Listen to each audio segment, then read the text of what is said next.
Hello, everyone. Welcome to my spiritual sanctuary. My name is Sandra.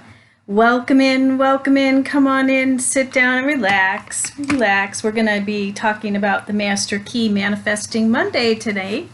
So I hope everybody was able to listen to part one over and over again last week so that it's solidified in your mind.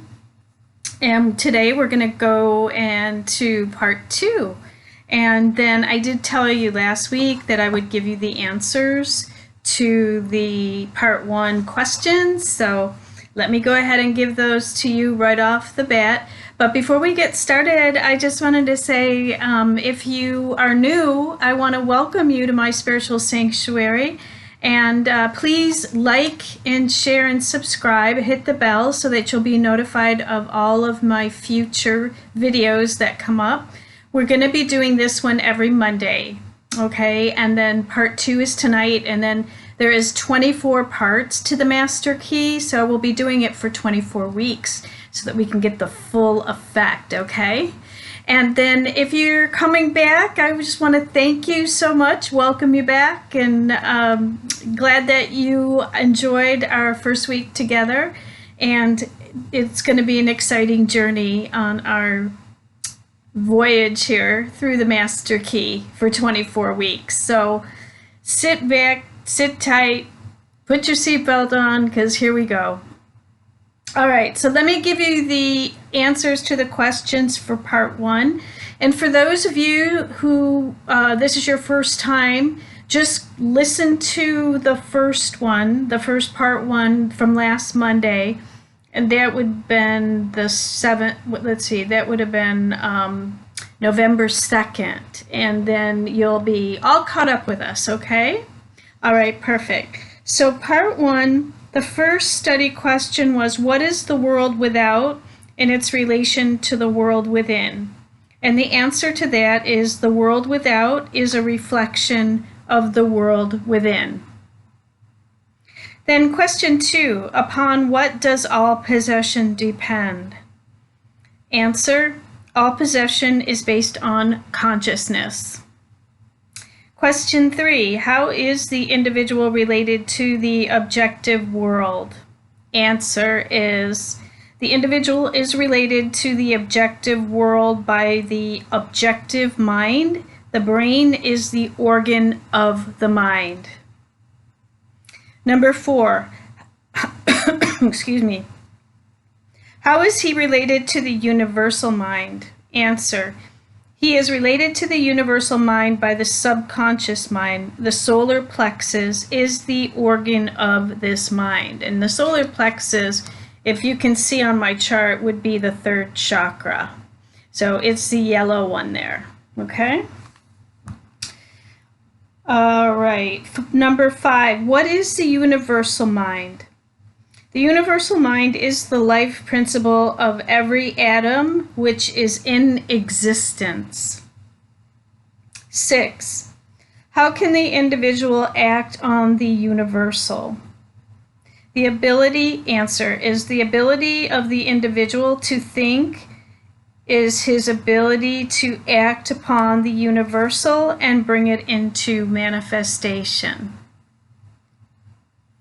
Okay, and number 7, what is the result of this action and interaction? And the answer is, the result of this action and interaction is cause and effect. Every thought is a cause and every condition an effect. And then question 8, how are harmonious and desirable conditions secured? And the answer, harmonious and desirable conditions are obtained by right thinking. Number 9, what is the cause of all discord, disharmony, lack, and limitation? Answer, discord, disharmony, lack, and limitation are the result of wrong thinking. 10, what is the source of all power? Answer, the source of all power is the world within, the universal fountain of supply, the infinite energy of which each individual is an outlet. Okay, so now we're going to move on to part 2.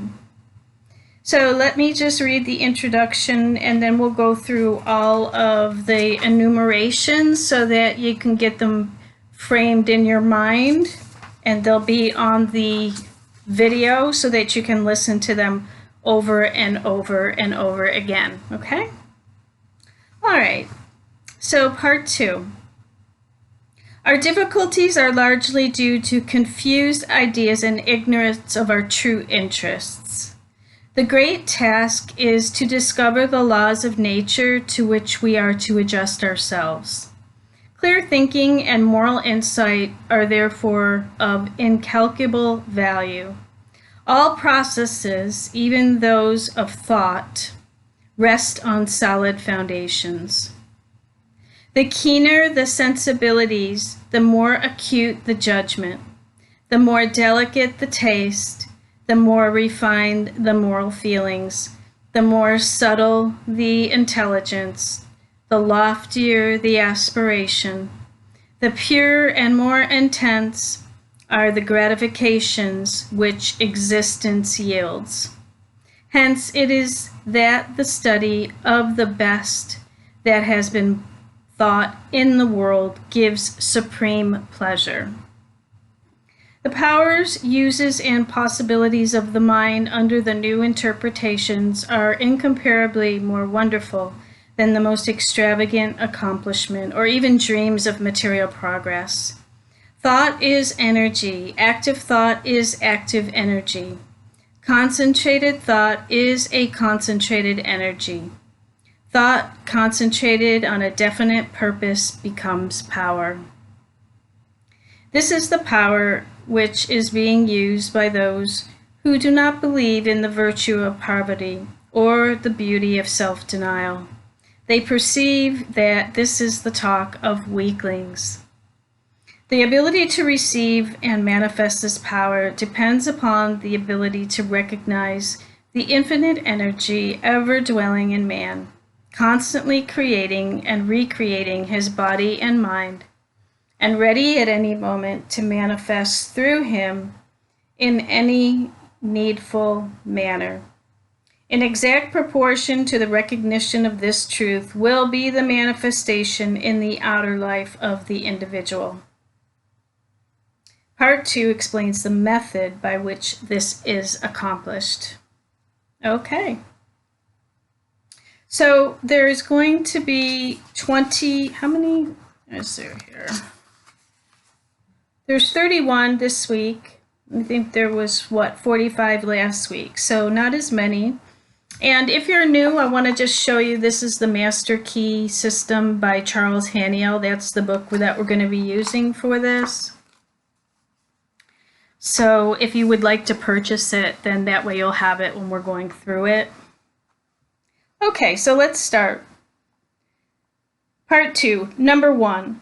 The operations of the mind are produced by 2 parallel modes of activity, the one consciousness and the other subconscious.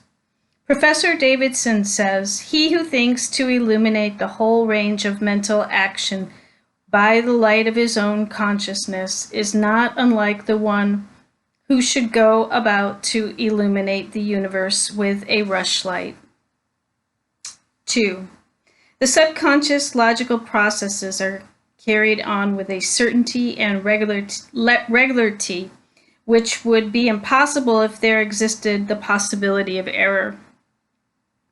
Our mind is so designed that it prepares for us the most important foundations of cognition, while we have not the slightest apprehension of the modus operandi.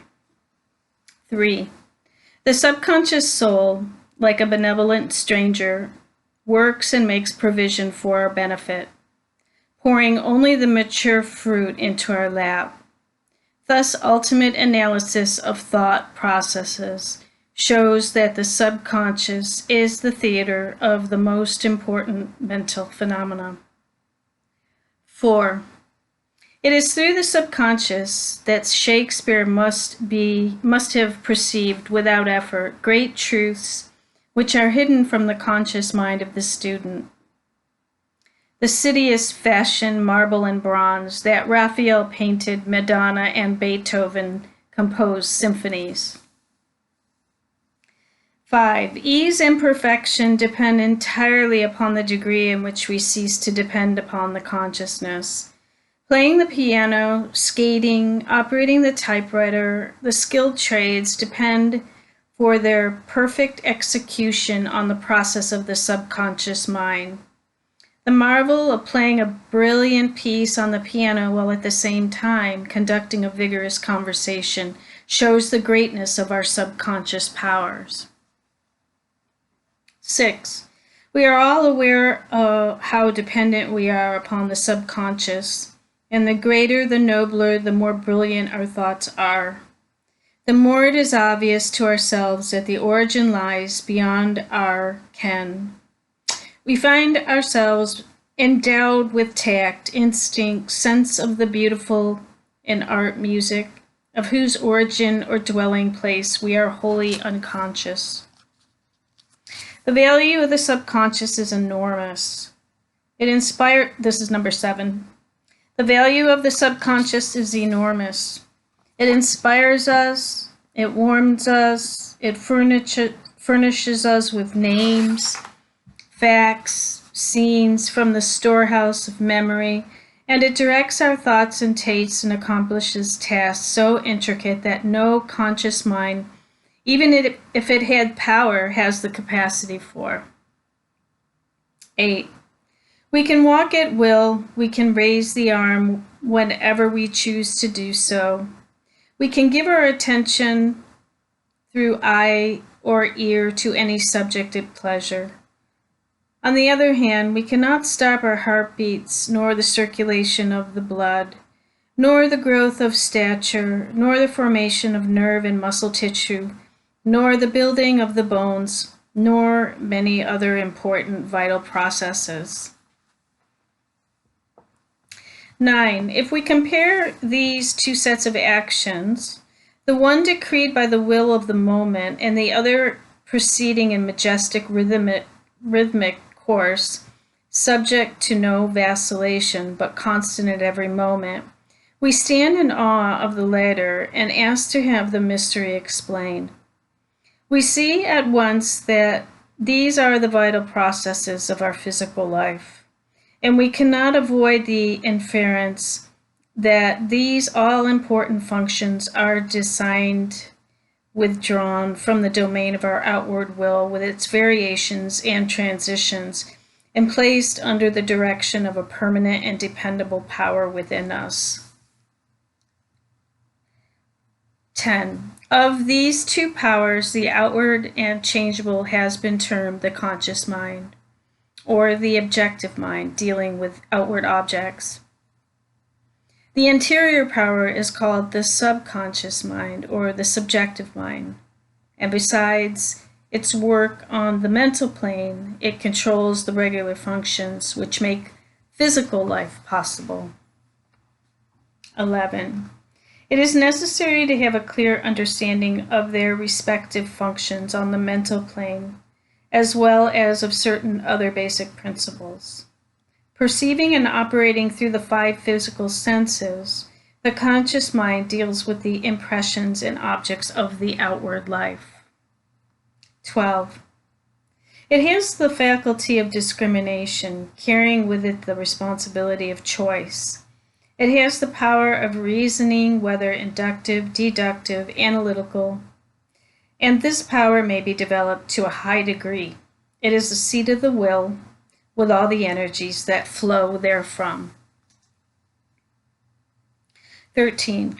Not only can it impress other minds, but it can direct the subconscious mind. In this way, the conscious mind becomes the responsible ruler and guardian of the subconscious mind. It is this high function which can completely reverse conditions in your life. 14. It is often true that conditions of fear, worry, poverty, disease, inharmony, and evils of all kinds dominate us by reason of false suggestions accepted by the unguarded subconscious mind. All this the trained conscious mind can entirely prevent by its vigilant, protective action. It may properly be called the watchman at the gate of the great subconscious domain.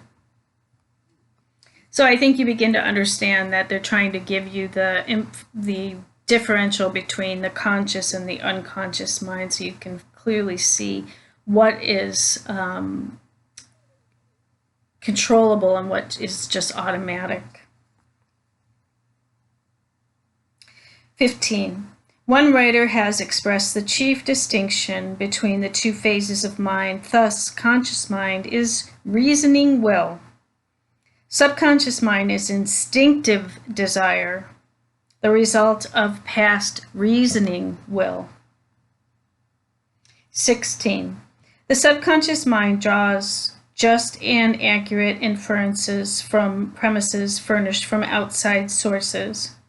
Where the premise is true, the subconscious mind reaches a faultless conclusion, but where the premise or suggestion is an error, the whole structure falls.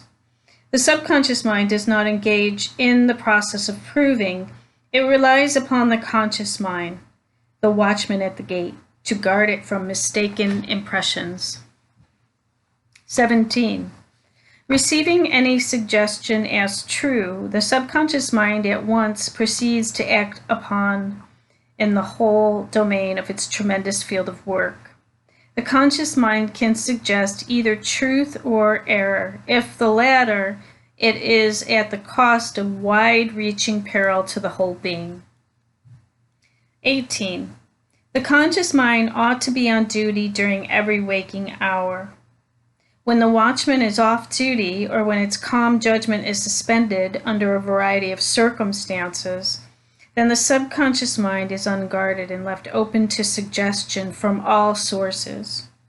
During the wild excitement of panic, or during the height of anger, or the impulses of the irresistible mob, or at any other time of unrestrained passion, the conditions are most dangerous. The subconscious mind is then open to the suggestion of fear, hatred, selfishness, greed, self-depreciation, and other negative forces derived from surrounding persons or circumstances.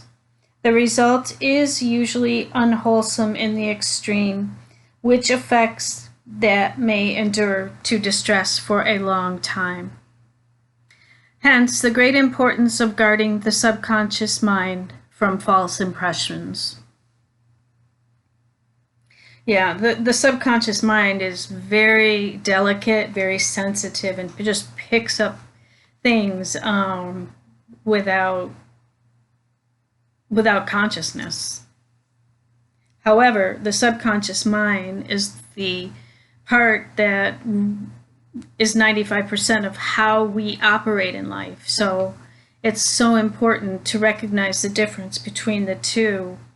And once you have an awareness, then you can kind of work with it and change your thought process, the conscious mind, so that the subconscious mind isn't operating on an unconscious level. All right, so 19. The subconscious mind perceives by intuition. Hence, its processes are rapid. It does not wait for the slow methods of conscious reasoning. In fact, it cannot employ them. So that explains why you get those intuitive hits and you don't even think about it. You don't know why you know what you know. You just know, right? 20. The subconscious mind never sleeps, never rests, any more than does your heart or your blood. It has been found that by plainly stating to the subconscious mind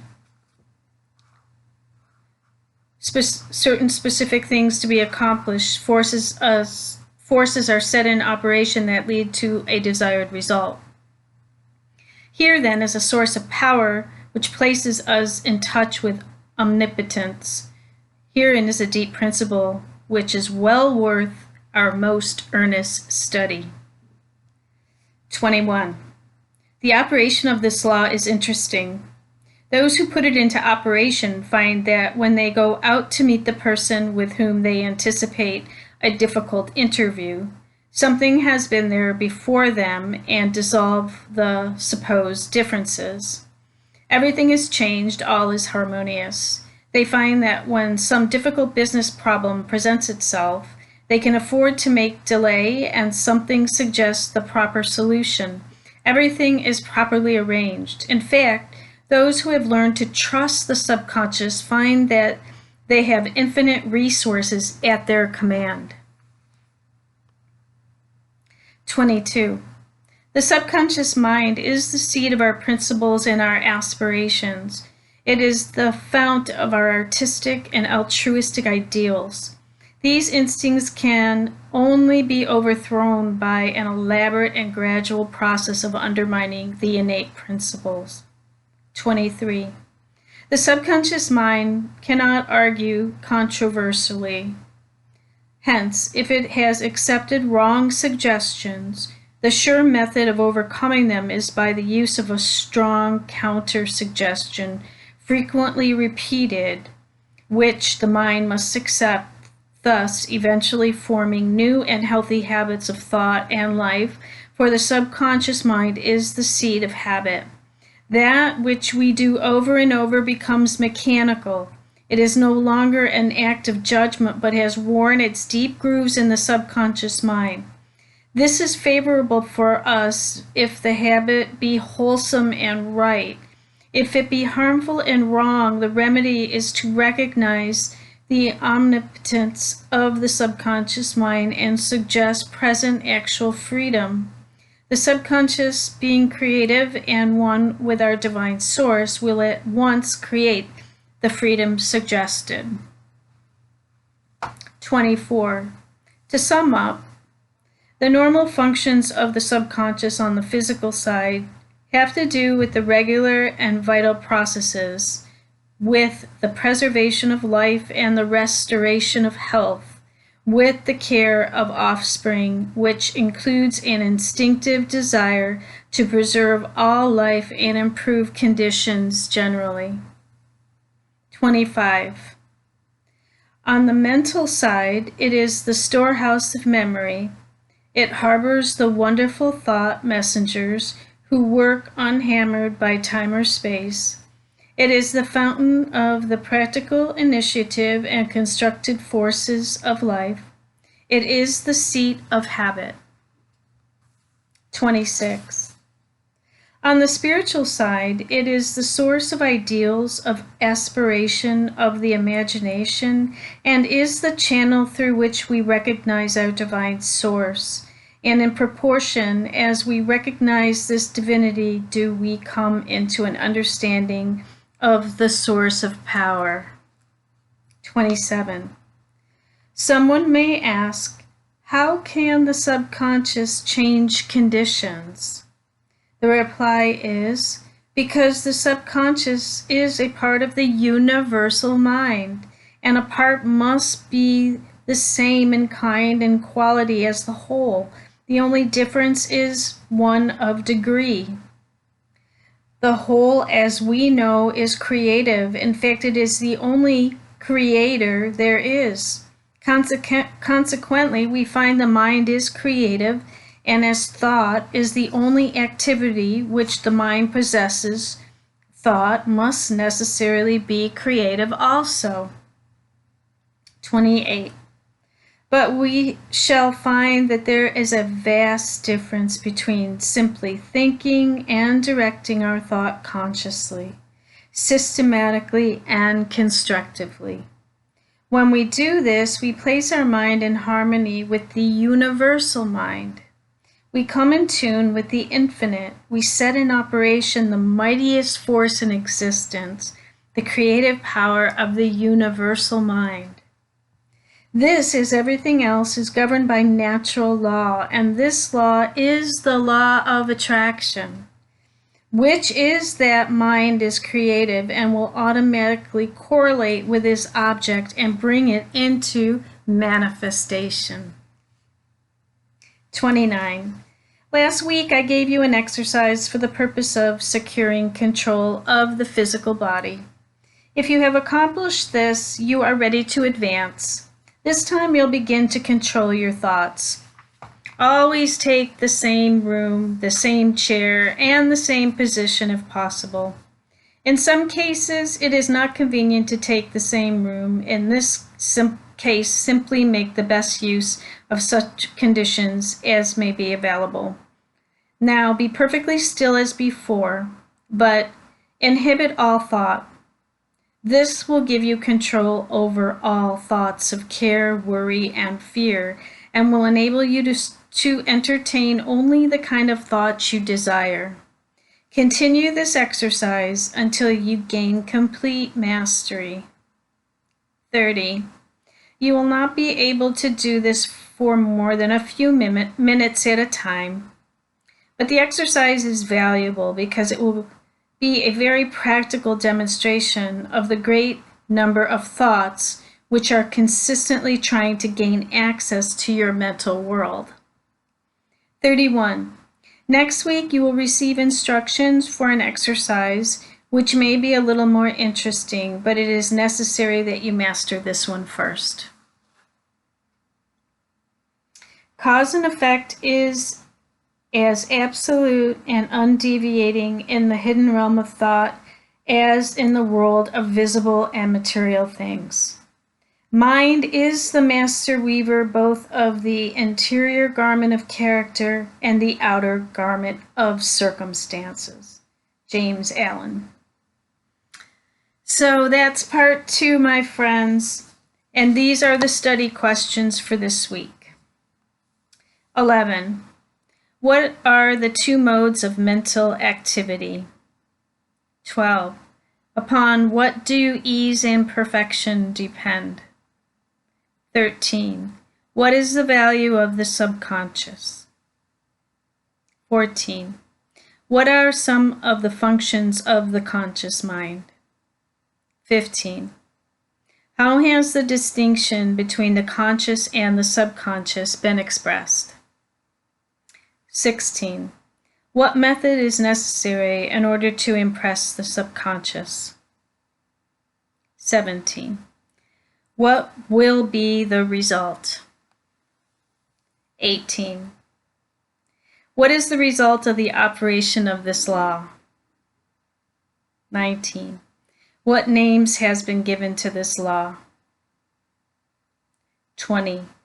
How is the law stated? And that's it.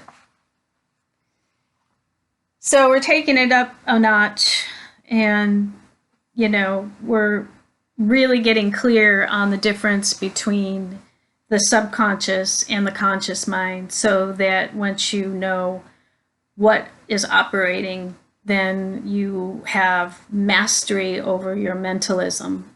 And I talked about that last night as one of the Hermetic principles, number 1. And so I would suggest that you look at my video from Sunday.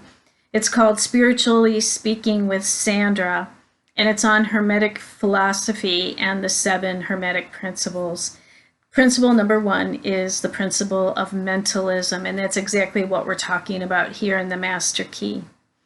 Although this is much more in depth than what we talked about last night, and now we're actually starting to put it into practice so we can get very clear about what the differences are and be aware when our subconscious mind is being affected, so that we can bring in the repetition of possibly affirmations, hypnosis, all kinds of things to build those positive thoughts in our subconscious mind with repetition, so that they become automatic with coming forward with the conscious mind. So we automatically start to do those habits and things. And that also is like the intuition, like he said, is the intuition part, is knowing that you trust that intuition that comes out of the subconscious mind, because you are consciously putting in your thoughts that are pure, and you're constantly putting in thoughts that are creating results in your life, which is, cause and effect. So I know this is a little deep, and if this is your first introduction to the Master Key, listen to it a couple of times over and over and over again. You begin to feel it, and then it will start to sink in. This is not easy material, so I want to congratulate you if you've gotten this far, because it is not an easy topic to take on. However, the rewards are very great, because it's going to teach you how to manifest abundance, good health, good relationships, and all those things that you want in your life on a much more profound level. And so you're not operating on a daily basis from the unconscious mind, which a lot of people are out there operating on default, not really creating their realities with the divine one, the divine mind, the superconscious, the divine mind, the universal mind, connecting on every level, and the results just aren't the same. But once you do, you begin to have an appreciation of watching things just come to you through the law of attraction. So very powerful stuff, very, very powerful stuff. So I hope you enjoyed our evening tonight on part 2 of the Master Key. And if you would like to contact me on any of this, I'd be more than happy to coach you. So you can email me at myspiritualsanctuaryinfo@gmail.com. And please like, share, and subscribe if you like what you hear, and that'll help me out. Hit the bell so you get the next video. And I'm always available for coaching, for tarot readings, astrology, Feng Shui, all of those things that God has given me gifts for to help you move forward in your journey. Okay, so that's it for this evening. We'll see you next Monday for part 3, and I will have the answers for you for those questions this evening. All right, have a wonderful week ahead, my friends. Namaste.